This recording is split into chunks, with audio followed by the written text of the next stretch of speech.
Truth is a mercury flow, moving and changing its shape until it finds the cracks in the walls of deception. Dive into these ever-shifting narratives that challenge your understanding of reality. Subscribe today and follow the flow toward the ultimate revelation of the season with us. Work in the background. I always have. That's not a complaint. It's just a fact I learned to live with somewhere between my 30th birthday and my 38th, which is where I was standing the night. Everything changed. 38 years old, 12 years at Whitmore and Associates, and still the person nobody remembered until something broke.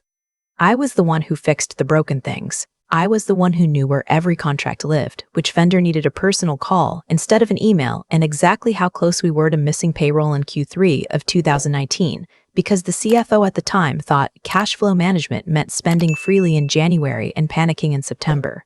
I fixed that too. Nobody sent me a card. My name is Cecily.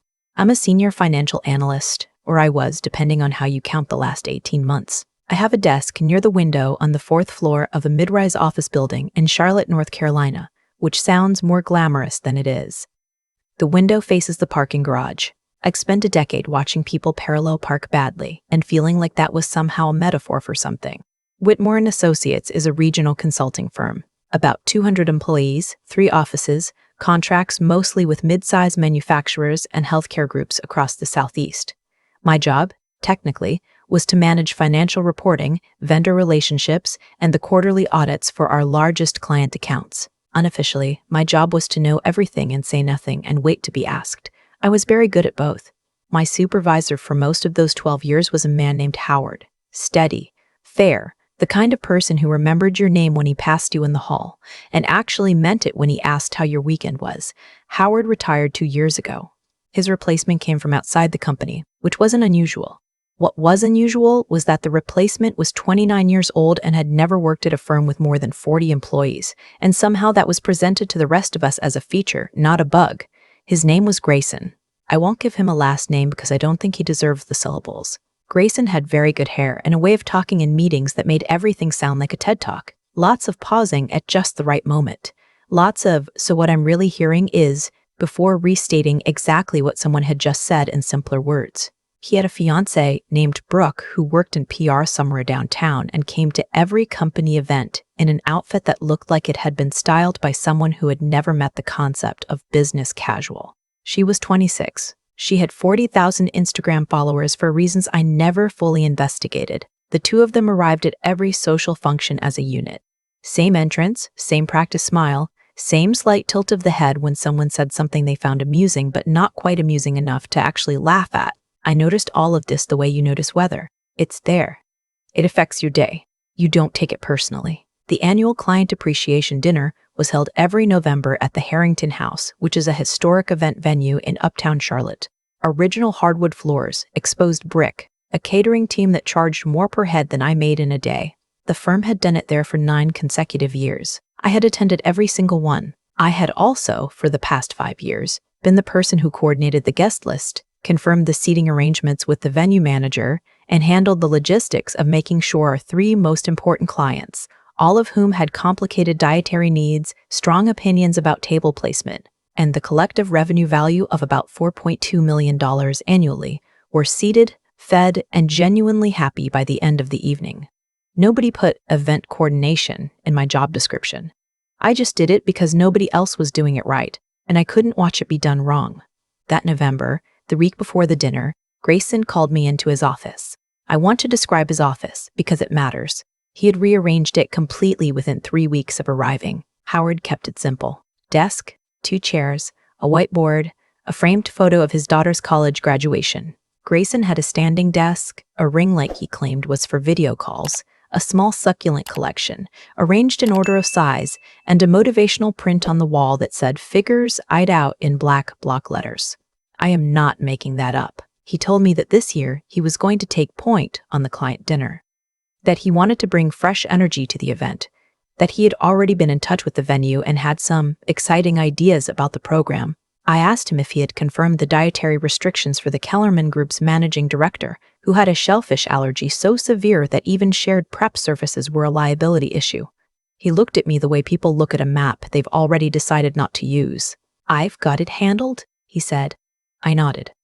I went back to my desk. I pulled up the Kellerman file and sent the venue a separate email myself, copied nobody, and flagged it as urgent. I noted in my own records that I had done this.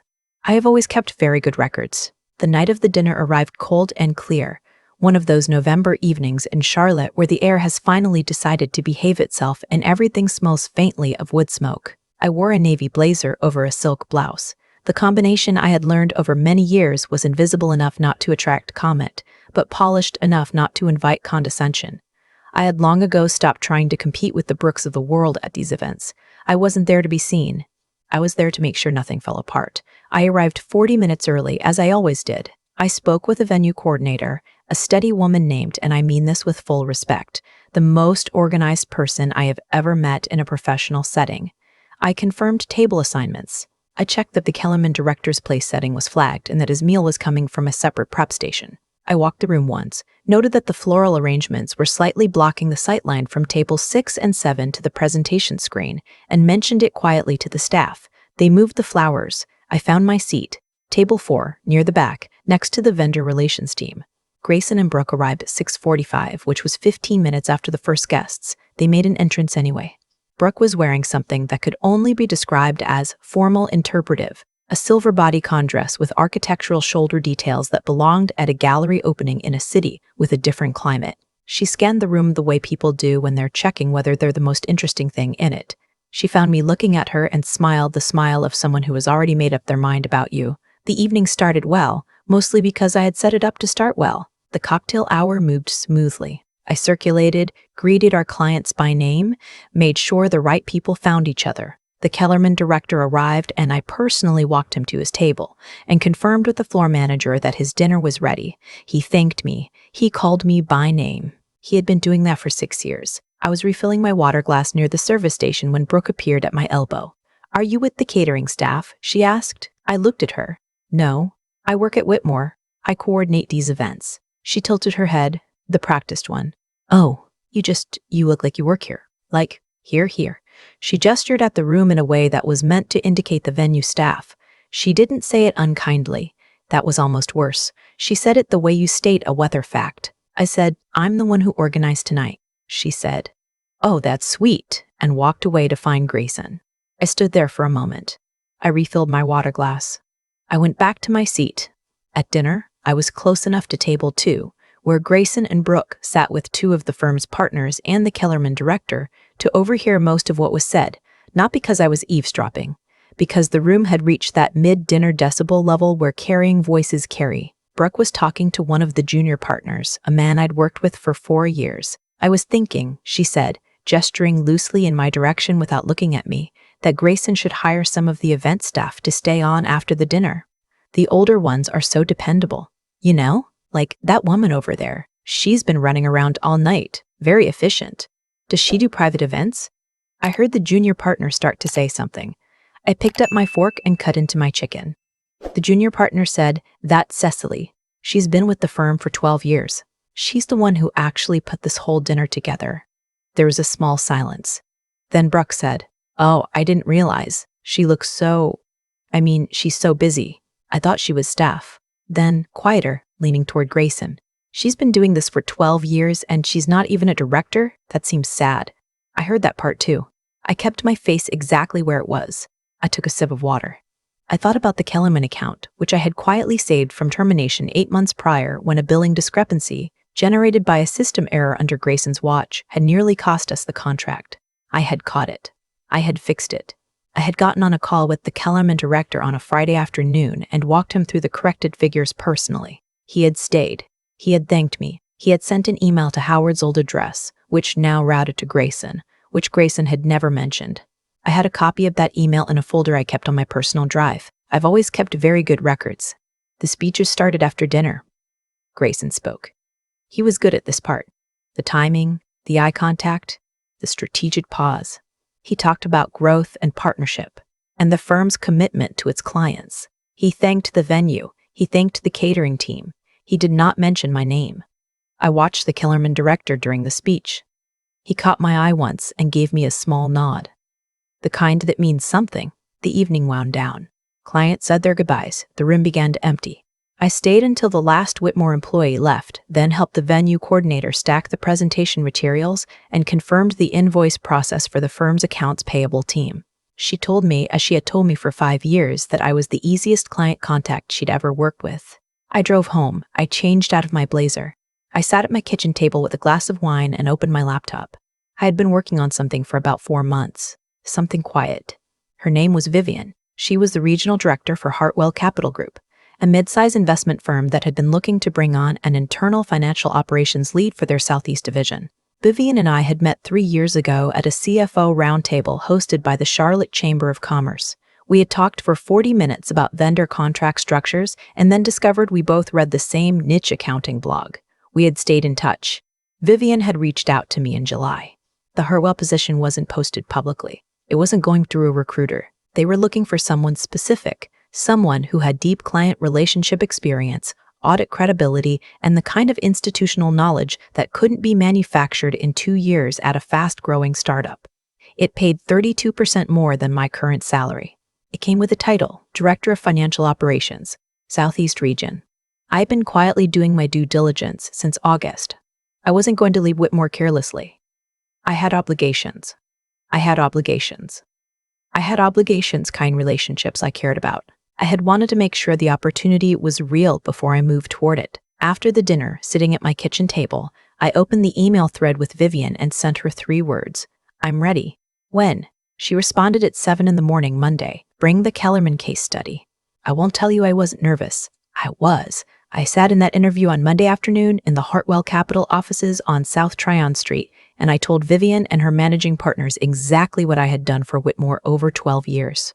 I told them about the Kellerman situation, not as a complaint about Grayson, but as a demonstration of how I operated under pressure, what I prioritized, and how I thought about client relationships as long-term assets that required ongoing care. I showed them the corrected audit documentation. I showed them the email the Kellerman director had sent praising the resolution. I'd printed it from my personal archive.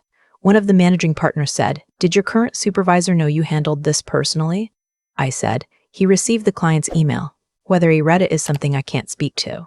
There was a small beat in the room. Vivian looked at me and she wasn't smiling the practiced smile. She was smiling the real one, the one that means someone just said exactly the right thing in exactly the right way. They made me an offer on Wednesday. I gave Whitmore 2 weeks' notice on Thursday morning. Grayson received my resignation letter in his figure at office at 9 a.m. He asked me if everything was okay. He asked if there was something the firm could have done differently. He asked if I had considered what this meant for the upcoming Q1 reporting cycle. I told him I had left detailed transition documentation in the shared drive. I had, of course, organized by client, by quarter, by contract renewal date, with flagged notes on anything that required immediate attention, 340 pages. I also told him gently that the Kellerman director had my personal contact information and had expressed that he preferred to continue working with me directly during any transition period. I said it without emotion. It was simply a fact. He was quiet for a moment. Then he said, "I didn't realize how much you were handling." I said, "I know." I went back to my desk and packed my things into a single box, a photo, a coffee mug, 2 notebooks. I carried it out to my car. I sat in the driver's seat in the parking garage, the one that faced my window, and I thought about 10 years of looking at other people parallel parking. Then I drove to my new office. The Hartwell position started the following Monday. My office has 3 windows. None of them face a parking garage.